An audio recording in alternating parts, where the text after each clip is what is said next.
ბოლო ორი კვირაა ჩვენს რეგიონში საინტერესო მოვლენებს ვაკვირდებით. რუსეთისა და აზერბაიჯანის დიპლომატიური ურთიერთობა ბოლო წლების განმავლობაში უკიდურესად დაიძაბა. ამ დაპირისპირებაში კი ბევრისთვის მოულოდნელად აზერბაიჯანმა მტკიცე, ხისტი და უკომპრომისო პოზიცია დაიკავა და რუსეთს აჩვენა, რომ მასაც აქვს წითელი ხაზები, რისი გადაკვეთის შემთხვევაშიც აუცილებლად იქნება პასუხიც. ეს არა მხოლოდ აზერბაიჯანისთვის, არამედ ზოგადად რეგიონისთვისაც დადებითი პრეცედენტია, რადგან აზერბაიჯანმა გვაჩვენა, რომ პატარა ქვეყნები, რომლებიც ახლა სუვერენიტეტის გამყარებისთვის იბრძვიან, შეუძლიათ გადაჭრით მოქმედება და არავის მისცემენ იმის უფლებას, რომ საკუთარი მოქალაქეები დაჩაგრონ. უпростоროდ მსგავსი შემთხვევა თუ მოხდება, პასუხიც პროპორციული და საკმაოდ ხისტი იქნება. დღეს ვისაუბროთ, რატომ დაიძაბა რუსეთ-აზერბაიჯანის ურთიერთობა, რატომ ვერ პასუხობს მტკიცედ რუსეთი და ზოგადად რა ცვლილებებია ჩვენს ირგვლივ. რუსეთსა და აზერბაიჯანს შორის ურთიერთობა დაიძაბა გასული წლის 25 დეკემბრიდან, როდესაც აზერბაიჯანის სამოქალაქო რეისმა ბაქო-გროზნომ ავიაკატასტროფა განიცადა. მაშინ 67 ადამიანიდან მხოლოდ 29 გადარჩა. რა მოხდა იმ დღეს? 25 დეკემბერს დილით ჩრდილო კავკასიის რეგიონებზე უკრაინელებმა იერიში მიიტანეს. ამ შეტევაში გამოიყენებოდა უპილოტო საფრენი აპარატები. იმ პერიოდში, როდესაც ბაქო-გროზნოს რეისი გროზნოს აეროპორტს უახლოვდებოდა, ჩეჩნეთის ტერიტორიიდან ხმელეთი-ჰაერი ტიპის რაკეტა მის სიახლოვეს აფეთქდა. თვითმფრინავმა მიიღო დაზიანებები, მისი სისტემები კი პარალიზდა, რადგან რების ძლიერი ზემოქმედება ხდებოდა. პილოტებმა იგორ ქშნიაკინმა და ალექსანდრე კალინოვმა ბორტი ყაზახეთისკენ გადაიყვანეს და აქტაუს აეროპორტთან მაქსიმალურად ახლოს ავარიულად დასვეს. ფაქტობრივად ჩამოვარდა. ამის შემდეგ თვითმფრინავში გაჩნდა ხანძარი და საბოლოოდ მხოლოდ 29 ადამიანის სიცოცხლის გადარჩენა მოხერხდა. რუსეთმა თავდაპირველად განაცხადა, რომ თვითმფრინავის ძრავა დაზიანდა ჩიტებთან შეჯახების შედეგად. როცა უკვე უშუალოდ დაზიანებული თვითმფრინავის კადრები გავრცელდა, ცხადი იყო, რომ ეს იყო ჰაერსაწინააღმდეგო სისტემების რაკეტის ზემოქმედების შედეგი. მოგვიანებით ისიც გაერკვევა, რომ ისროდა პანცირ C. ალიევმა განაცხადა, რომ ეს იყო შემთხვევითი მოხვედრა და სპეციალურად არავის უნდოდა მისი ჩამოგდება, მაგრამ რუსეთმა უნდა მოიხადოს ბოდიში, დაზარალებულებს და გარდაცვლილების ოჯახებს უნდა გაუწიოს ფულადი კომპენსაცია და რაც ყველაზე მთავარი არის, უნდა აღიარონ, რომ თვითმფრინავი ჩამოვარდა მათი ჰაერსაწინააღმდეგო სისტემის სროლის შედეგად. პუტინმა იმავე დღეს მწუხარება გამოთქვა, თუმცა მხოლოდ ეს იყო. კატასტროფიდან პირველი 3 დღის განმავლობაში რუსული მხარე ყველა ღონეს იყენებდა ამ ამბიდან დასაძრომად და მაქსიმალურად არიდებდა თავს ჰაერსაწინააღმდეგო სისტემით გამოწვეულ ტრაგედიაზე საუბარს. ანუ თავს არიდებდნენ ავიაკატასტროფის გამომწვევი რეალური მიზეზების დასახელებას. მათთვის ჯერ ისევ აქტუალური რჩებოდა ჩიტების ვერსია. ამას ალიევმა ბოდვა უწოდა. მესამე დღეს კი შედგა პუტინისა და აზერბაიჯანის პრეზიდენტის საუბარი, სადაც პუტინმა განუცხადა, რომ გროზნოში ნამდვილად იყო იმ დროს ჰაერსაწინააღმდეგო სისტემები აქტიურ მდგომარეობაში, მაგრამ ბრალი საკუთარ თავზე რუსულმა მხარემ მაინც არ აიღო. უფრო მეტიც, ამ საზენიტო დანაყოფის ხელმძღვანელი ხამზად კადიროვი რამზან კადიროვმა ჩეჩენი ერის წინაშე დამსახურებისთვის მედლით დააჯილდოვა. რომ განვავრცოთ ეს ამბავი, საუბარი არის ახლა დეკემბერზე, ანუ დეკემბერში მაშინ 4-ჯერ მოხდა უკრაინული დრონების შეტევის განხორციელება ჩეჩნეთზე. და კადიროვმა ჩათვალა და ან ვერ განსაზღვრა ამ დროს რა ტრაგედია ხდებოდა აზერბაიჯანში და ეს კაცი დააჯილდოვა იმისთვის, რომ ამდენჯერ შეძლეს დრონების მოგერიება. მეორე დღეს, როდესაც უკვე ეს დაპირისპირება საკმაოდ გამწვავდა, მან განაცხადა, რომ გარდაცვლილი მგზავრების ოჯახის ფინანსური დახმარების გაწევისთვის მზად არის. რაზეც აზერბაიჯანმა უარი განუცხადა. მათ ხაზგასმით გაიმეორეს, რომ პირველ რიგში რუსეთმა უნდა აღიაროს თავის დანაშაული ამ ტრაგედიაში და მხოლოდ ამის შემდეგ საერთაშორისო ნორმების გათვალისწინებით მოხდეს ოჯახებზე კომპენსაციის გაცემა და არა ისე, რომ რომელიღაცა რეგიონის ხელმძღვანელს მოუნდეს დახმარება და დაეხმაროს. არა. 28 დეკემბერს კადიროვმა ჩეჩნეთში გლოვის დღე გამოაცხადა. პუტინისა და ალიევის საუბრის შემდეგ ალიევმა განაცხადა, რომ თვითმფრინავი ჯერ რების საშუალებით პარალიზდა, ხოლო შემდეგ კუდის ნაწილთან აფეთქდა ჰაერსაწინააღმდეგო სისტემის რაკეტა. ისევ დაადასტურა, რომ თვითმფრინავს სპეციალურად არ ესროლეს, მაგრამ რუსეთს თავიდანვე უნდა მოეხადა ბოდიში და არ ეცადა ამ საქმის მიჭმალმა და რაღაც სულელურ მიზეზებზე ჩიტების შეჯახება და ასე შემდეგ მოეხდინათ დაკავშირება. ასევე მოითხოვა, რომ ის ადამიანები, ვინც რუსეთის მხრიდან ჩართული იყვნენ ამ ავიაკატასტროფის გამოწვევაში, შესაბამისად დაისაჯონ. მაგრამ როგორც ხვდებით, არავის დასჯას არ აპირებდა.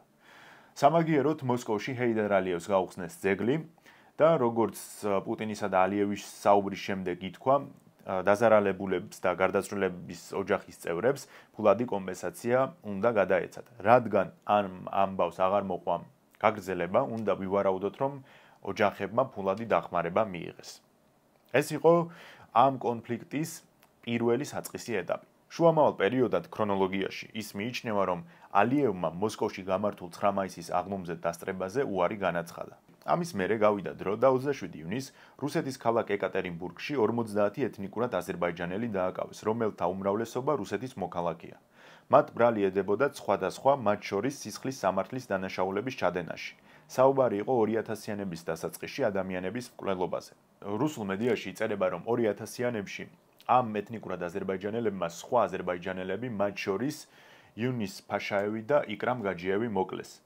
მოკლუნებიც და ეჭმიტანილებიც ხილბოსტნის ბიზნესში იყვნენ და სავარაუდოდ შიდა დაპირისპირებას მოყვა ეს სისხლიანი გარჩევა. მოკლედ, ისე მოხდა, რომ ამ 27 ივნისს დაკავების დროს ორი ყველაზე მთავარი პირი, ზიადინ და გუსეინ საფაროვები დაიღუპნენ.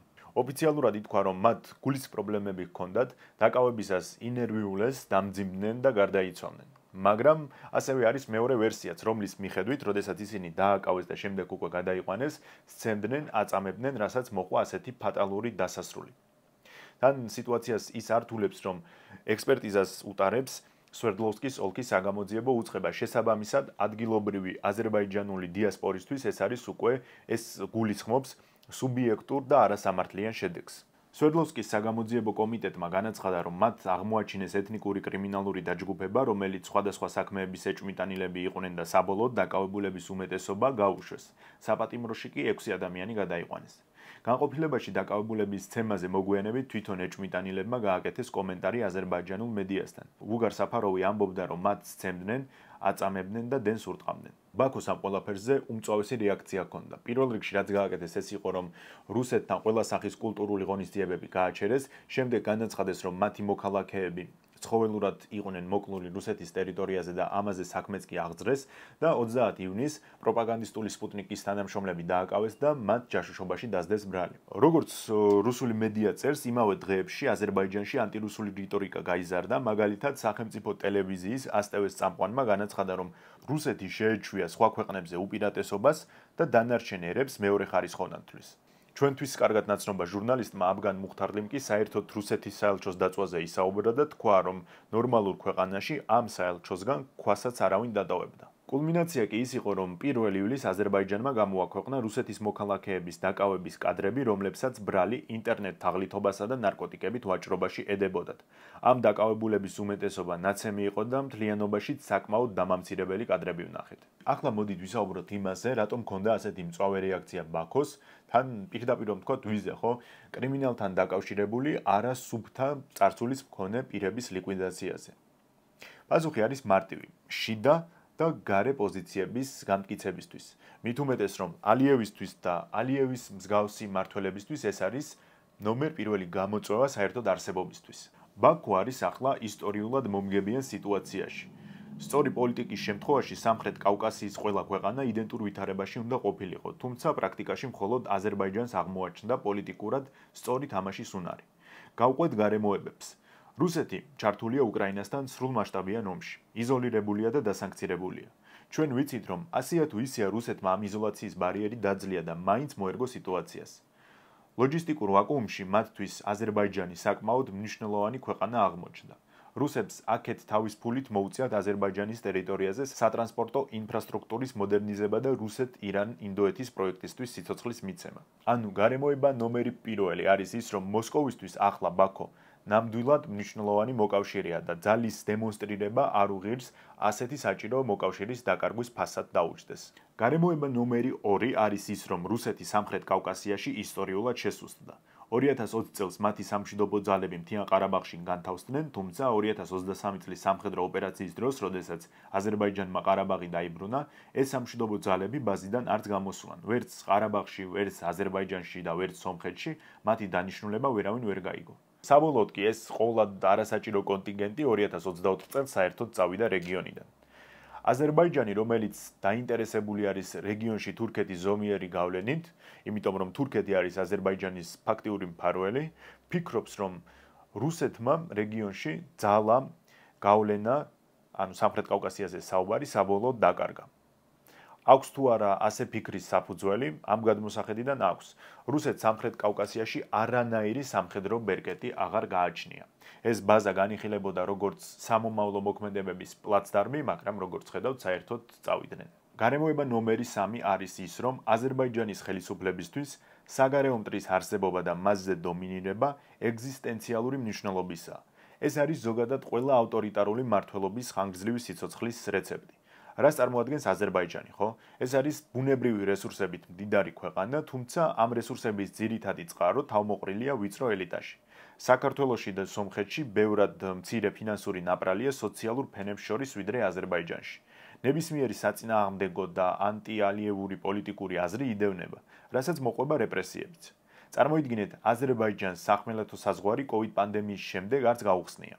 ასეთ დროს ერის კონსოლიდირება ხდება საგარეო მტრის წინააღმდეგ. სხვა შემთხვევაში კი ხელისუფლების მზარდი არაპოპულარობა გადაიზრდება სერიოზულ შიდა პოლიტიკურ კრიზისში. ალიევმა კი ყარაბაღის დაბრუნებით უზარმაზარი ნახტომი გააკეთა მოსახლეობის კმაყოფილების კუთხით. ახლა უახლოესი რამდენიმე წელი არავის ადარდებს არც ჩაკეტილი საზღვრები, არც რეპრესიები და არც განსხვავებული აზრის გაჟღერება. ყველა ადამიანი გრძნობს ამ ისტორიულ გამარჯვებაში საკუთარ წვლილს, ხოლო ვინმეს მოსწონს თუ არ მოსწონს, ფაქტი არის ის, რომ ამ ისტორიული გამარჯვების მთავარი შემოქმედი იყო ალიევი. ახლა მოსკოვისთვის ასეთი პასუხი ისე მორიგი დემონსტრირებაა იმის, რომ აზერბაიჯანი ის აზერბაიჯანი აღარ არის, რაც საბჭოთა კავშირის დაშლის მომენტში ან თუნდაც რამდენიმე წლის წინ იყო. ანუ აზერბაიჯანს აქვს ახლა რესურსი და ჰყავს მფარველი, რომელიც შესაძლებლობას აძლევს, რომ იყოს უფრო თამამი რუსეთთან ურთიერთობაში. ამას ხედავს და გრძნობს ერიც. მიუხედავად იმისა, რომ კი, ჩემი აზრით, ამ დაპირისპირებას მეტი ესკალაცია აღარ მოყვება და დაცხრება სიტუაცია და დარჩება როგორც დემონსტრირება აქტი, ამ ყველაფერს საჩვენებელი ხასიათი ჰქონდა პირველ რიგში შიდა აუდიტორიისთვის.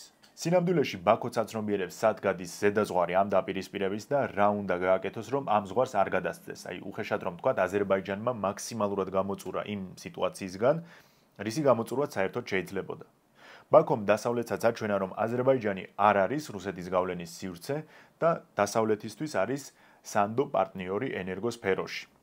ასევე ჩვენ ვნახეთ მორიგ ჯერზე ბრიუსელის და ვაშინგტონის დამოკიდებულება ისეთ ქვეყნებზე, სადაც მიმდინარეობს ადამიანების უფლებების შელახვა და რეპრესიები, ისინი თვალს დახუჭავენ იმ შემთხვევაში, თუ ორმხრივი თანამშრომლობა იქნება მაქსიმალური ბენეფიტების მომტანი. ის, რომ ალიევი თამამი არის და რუსეთისგან ბევრად დამოუკიდებელი არის, იმანაც გაუსვა ხაზი, რომ როგორც კი კონფლიქტი დაიწყო, ალიევსა და ზელენსკის სატელეფონო საუბარით შედგა.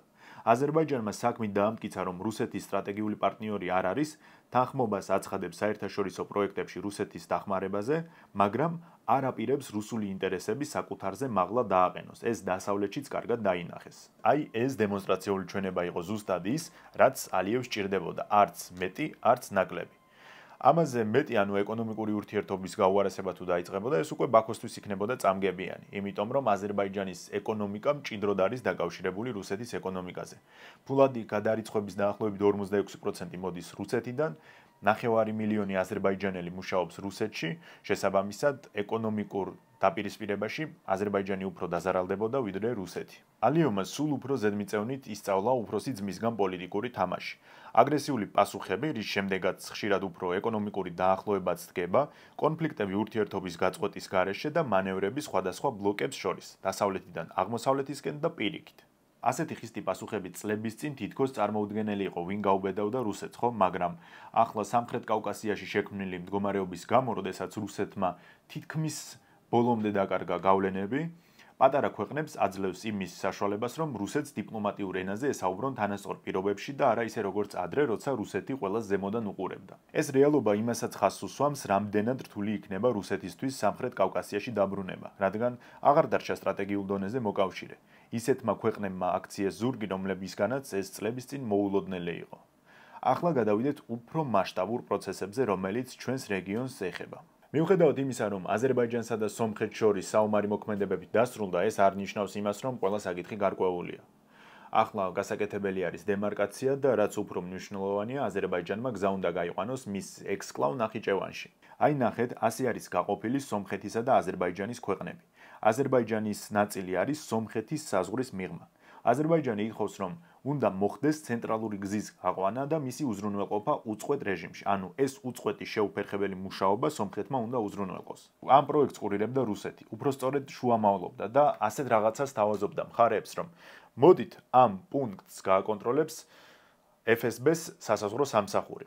ანუ ჩვენ ვიქნებით გარანტორები, რომ ეს გზა მუდმივ უწყვეტ რეჟიმში იმუშავებს. მაგრამ სიმართლე რომ ვთქვათ, არც დიდად სომხეთს უნდა და არც აზერბაიჯანს. უფრო ფაშინიანი აქტიურობდა ამ მხრივ. მას არ სურდა, რომ ტვირთების გაკონტროლების პროცესი ყოფილიყო რუსეთის და მით უმეტეს FSB-ს ხელში. ზოგადად თანახმა იყო შუამავალზე, მაგრამ არა რუსეთზე და არა მის ფედერალურ სამსახურზე. სანაცვლოდ ფაშინიანი მსოფლიოს გზაჯვარედინის პროექტის ინიციატორი იყო. ეს ნიშნავს საზღვრების გახსნას თურქეთთან და აზერბაიჯანთან, რითაც იქმნება უმოკლესი სტრატეგიული გზა კასპიის ზღვიდან მარმარილოს ზღვამდე და კასპიის ზღვიდან შავ ზღვამდე. ტვირთის შემოწმების პრივილეგიიდან, რადგან რუსეთი განიდევნა, ვაშინგტონში სომხური ლობის დამსახურებით თამაში ჩაერთო ამერიკული კომპანია, რომელიც ამ საქმით დაკავდება. ეს მათ შორის განიხილეს აბუ-დაბის 10 ივლისის შეხვედრაზე, სადაც აზერბაიჯანისა და სომხეთის ლიდერები ერთმანეთს შეხვდნენ. გზის გახსნაში დაინტერესებული არის თურქეთიც, რომლისთვისაც ეს უმოკლესი მარშრუტი მიმზიდველია. ივნისში ფაშინიანი ისტორიული ვიზიტით იმყოფებოდა სტამბოლში, სადაც რეჯეფ თაიფ ერდოღანს შეხვდა. ბაქოში აცხადებენ, რომ ანკარა პირდაპირ დაინტერესებულია აღნიშნული გზის გახსნით და სამხრეთ კავკასიის ახალი გეოპოლიტიკური ერის დასაწყისით. ასევე წარმოიდგინეთ, თუ ეს საკომუნიკაციო გზა მოსკოვის გარეშე გაიხსნა, ეს იქნება რეგიონში რუსეთის მორიგი და ალბათ უკვე საბოლოო მარცხი. ფაქტია, რომ უკრაინასთან ომში რუსეთის გეოპოლიტიკური პოზიციები მნიშვნელოვნად შესუსტდა. იგივე ითქმის სამხრეთ კავკასიაში და ახლო აღმოსავლეთში, კონკრეტულად კი სირიაში. მე არ ვამბობ, რომ ეს ნულამდე დავიდა, მაგრამ დაახლოებით იქ ტრიალებს. აზერბაიჯანი მოლაპარაკებებზე ითხოვს, რომ სომხეთმა კონსტიტუცია შეცვალოს და სადაც საუბარია მთიან ყარაბაღზე, ის პუნქტები ამოიღოს. აი აქ კი უკვე ჩნდება სირთულეები და რუსეთის შანსი. იმისათვის, რომ სომხეთის კონსტიტუცია შეიცვალოს, საჭირო არის ჩატარდეს რეფერენდუმი. რეფერენდუმი ჯერ 2026 წლამდე ისედაც ვერ ჩატარდება და რომც ჩატარდეს, ასე ცალსახად პროგნოზირება შეუძლებელი არის, რა შედეგი დასრულდება. იმიტომ რომ ყარაბაღი ეს არის მაინც სენსიტიური თემა და მოსახლეობის იმ მომენტში რა განწყობები იქნება, იმაზე იქნება დამოკიდებული. აი განწყობებზე ზემოქმედება კი რუსეთს თავის საინფორმაციო საშუალებებით და სხვადასხვა ლობისტებით შეუძლია.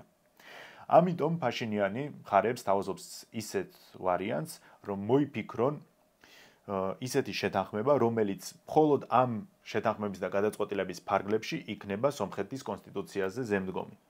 ჯერჯერობით არ არის ცნობილი კონკრეტულად რაზე საუბრობენ, მაგრამ ეს არის რაღაც შუალედური ვარიანტი. ამაზე საუბარი ჯერ ადრეა, თუმცა მოცემულობას რომ შევხედოთ, ესეც კი წარმოუდგენელი იყო წლების წინ, რომ ფაშინიანი და ალიევი ერთმანეთს შეხვდებოდნენ მოსკოვის შუამავლობის ან ორგანიზების გარეშე. ახლა კი უკვე რეგიონალური დონის პროექტებზე ისე მიდის მსჯელობა, რომ რუსეთი საერთოდ ჩახსნილია. გვაწყობს თუ არა ჩვენ ის, რაც ახლა ხდება სამხრეთ კავკასიაში. ეს არის ძალიან რთული და კომპლექსური შეკითხვა. ბუნებრივია ჩვენი გეოგრაფიული უპირატესობიდან გამომდინარე, ჩვენს ინტერესში არის, რომ რაც შეიძლება მეტი რეგიონალური პროექტი, დერეფანი, საერთაშორისო სატრანსპორტო გზა თუ კომუნიკაცია გადიოდეს ჩვენზე და რაც შეიძლება ნაკლები ჩვენს მეზობლებზე. ჩვენი ინტერესი არის ის, რომ შევქმნათ მულტიმოდალური ინფრასტრუქტურა, რომელიც დააკავშირებს სხვადასხვა ქვეყნებს ჩვენი გავლით, მაგრამ ისევ და ისევ გამომდინარე იქიდან, რომ არ თუ ვერ შენდება ანაკლიის პორტი, რაღაცას ფაქტია მთავრობა არასწორად აკეთებს. სატრანსპორტო კვანძების ოპტიმიზირების ინიციატივა სომხეთისა და აზერბაიჯანის ხელში არ უნდა გადავიდეს.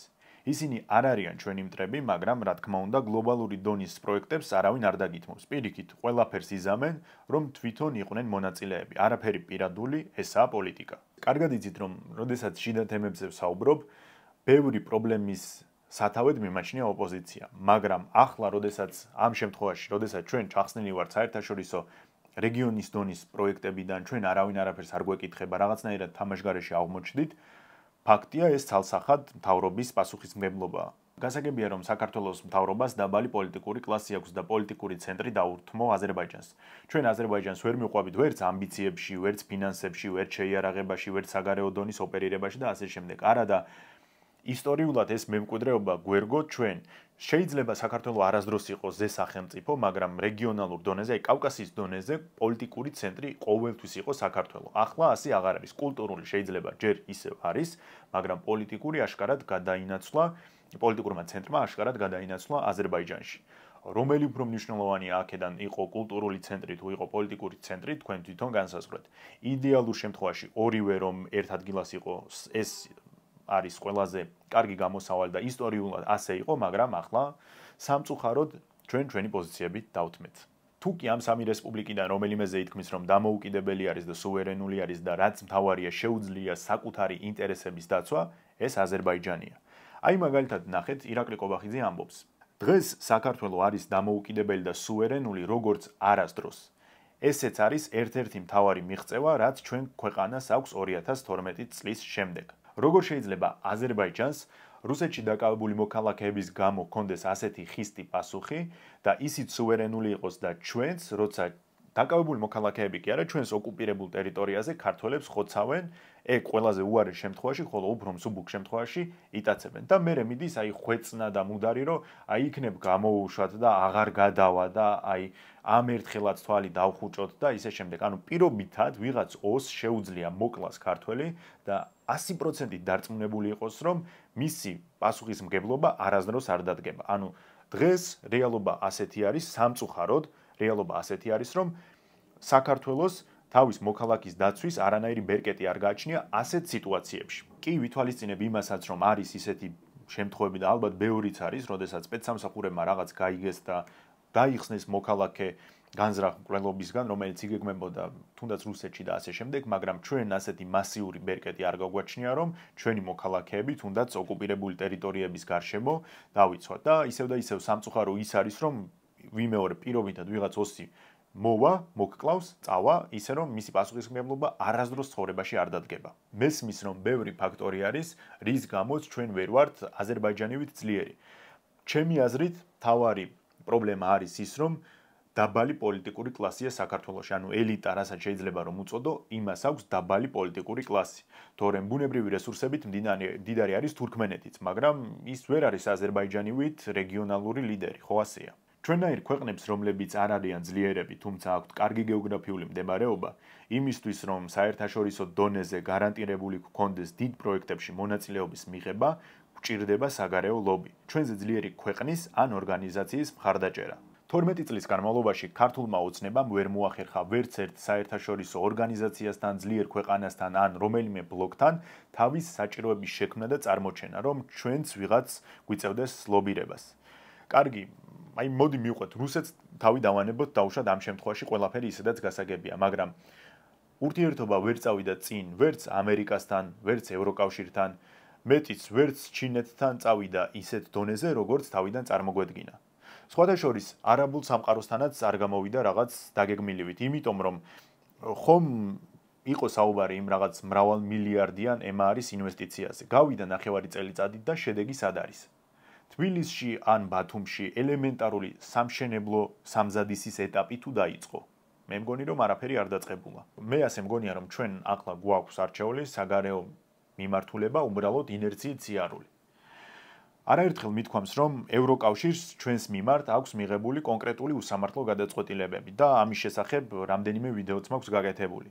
მაგრამ გასაგებია, ხო, ეს მომენტი გასაგებია და გვაქვს სამართლიანი უფლება, რომ გავაკრიტიკოთ და რაღაცები მოვითხოვოთ, მაგრამ ეს უნდა ხდებოდეს დიპლომატიურ დონეზე და მაღალი პოლიტიკური კლასით თუ აი ასე.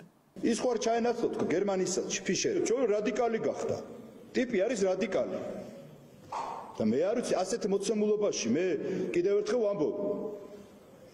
რა ვიცი, შეიძლება დავაყენო საკითხი, რომ საერთოდ ეს ელჩი იქნეს გაძევებული. რომელიც გამოირჩევა. ჩათლახი. მერე რომელი პარტიიდან არის იცი ეგ? პარტია არ ვიცი. არა, იცი, უნდა იცოდე. წონიანი. ვინ არის გოლწონიანი? რომელიც საგარეო ურთიერთობა. Are you kidding, my friend? What are you talking about, my friend? ანუ თავრობა ფიქრობს, რომ ეს არის მისაღები ფორმა, როგორ უნდა ვისაუბროთ საერთაშორისო დონეზე და ყველაზე დიდი პრეტენზია, რაზეც შეიძლება ჩვენმა პოლიტიკურმა კლასმა გამოხატოს, არის ასეთ სტილში საუბარში, ხო?